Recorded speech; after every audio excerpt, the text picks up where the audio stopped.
Sometimes when running a study, it is very important to pick and choose the participants that are going to take part in that study. You might need to see some physical characteristics about them, an individual trait. It might be very important to the study itself. Let's say if you're a cosmetics company, you definitely need to see, does the makeup colors match the colors of the skin of the person? If you're a CPG firm, does the person giving feedback actually have the hair type for the product that we're going to be testing?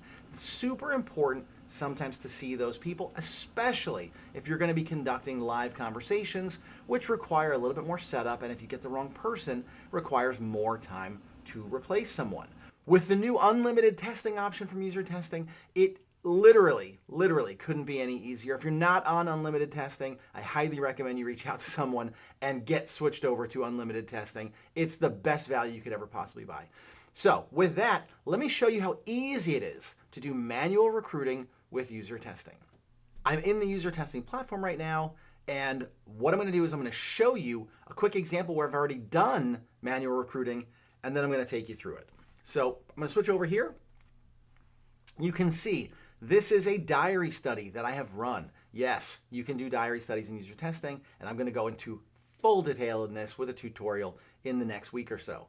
But you can see right here, I've got the first study in that diary study is a recruitment study. This is where I was trying to recruit a pool of people that I could see and talk to decide who makes sense to include in my diary study. Now, this is no different than if you were doing a recruiting study, a manual recruitment for a single study. Doesn't make a difference. It's super easy, and you do it the same way. All these studies have the same people. Obviously, you can see in this particular study, I recruited 15 so that I could get down to 10. One person actually couldn't complete my test the way that I'd wanted, so I replaced him with another one. That's why you see 11. I'm back on the main dashboard, and I'm going to create a test. Now I'm going to choose a website here, and I am definitely going to build my audience so that you can do this with create a link as well with the invite network.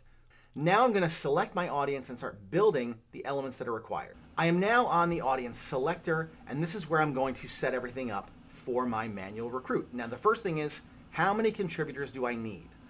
If I need 10 in my study, I'm going to recruit maybe 15 so that I can pick, just like the example I showed you, just so that if I have people who don't quite meet my needs, I'm going to go ahead and I'm going to say, you're invited and you're not invited. So it gives me some flexibility.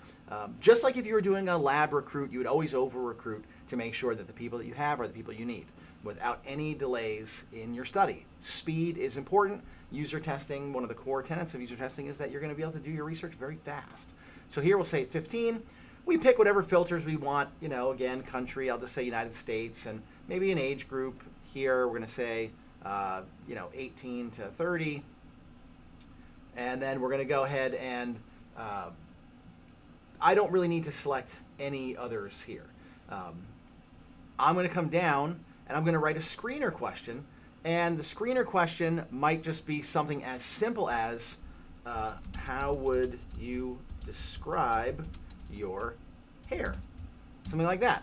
And then it's going to be, I'll just put in a bunch of options here. Straight, curly, I'll say wavy, bald, add one more, buzz. Was that a buzz? Like that. Okay. We should also put in here, let's go in here and say gender. We're looking for women in this particular case. So we're just going to say we specifically want women, and we wanted women with curly hair. So we're going to accept only women with curly hair. And then if we wanted to add another one, we might just say add another one, add another screener question here. And we're going to say, what color is your hair? Like that. And we'll just say blonde and black and brown. Brown and red we'll do. Brown and red.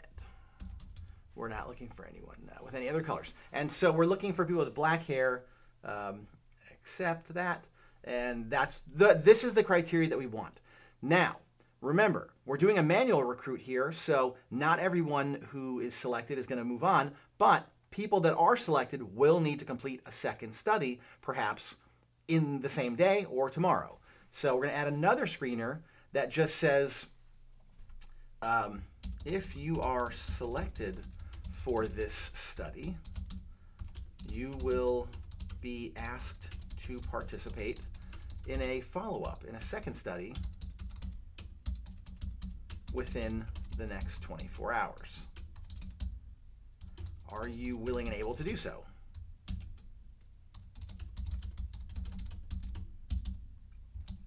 So this is, you could be a little bit more granular than this, but I'm just going to say yes, no, and of course the yes is the accept.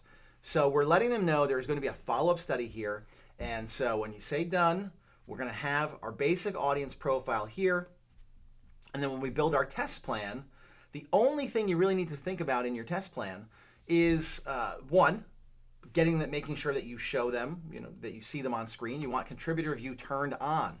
Turn on the contributor view. So you have that set to make sure that you're seeing people, much like you're seeing me in this little window right now. And then you build a few questions here, maybe a couple of verbal questions, etc., just to get a little sense of the person. But really, you really just want to see them. But this is to get a sense of them, get them talking. And then you want to make sure that you put in a little thing at the end. We're just going to throw in a task at the end that just says, just a reminder, if selected, you will receive a message and an invite within the next 24 hours to take the second study. And what you're going to do here is, when you launch the study, people will see, just a reminder, okay, they're going to get that, and they will be then aware that there's another study coming. So how does that work in practice? I'll just show you using my example study on the side. So coming over here, I've got my initial study. I'm going to just click into my recruitment study. And you can see I have all my participants here, and then I've just made notes who I didn't invite and who I invited into my study. And people who couldn't do it, and I made notes, etc.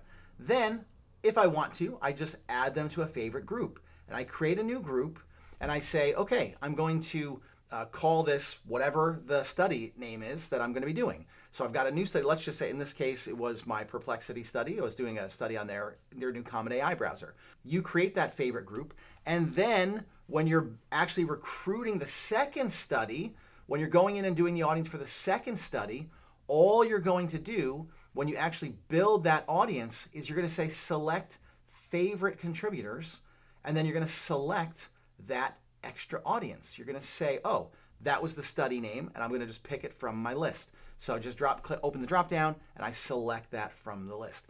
And that's it. We did our recruit, we selected our participants, and then we moved forward with our actual study, choosing only those people who physically met the characteristics that we needed. For example, in this case, with women with black curly hair was exactly what we needed, and we needed to make sure that if we were selling a product that maybe was volume for curly hair or maybe made hair less curly, this is critical that we see that these are the actual people that are going to be participating in the study. So if you need to do manual recruiting, user testing is the great solution. Start using it. If you're not on the unlimited testing model, you definitely want to talk to someone and get on the unlimited testing model, and then this will be even easier. So that's it for now, but don't worry, I'll be back again soon. Until then, I will see you later.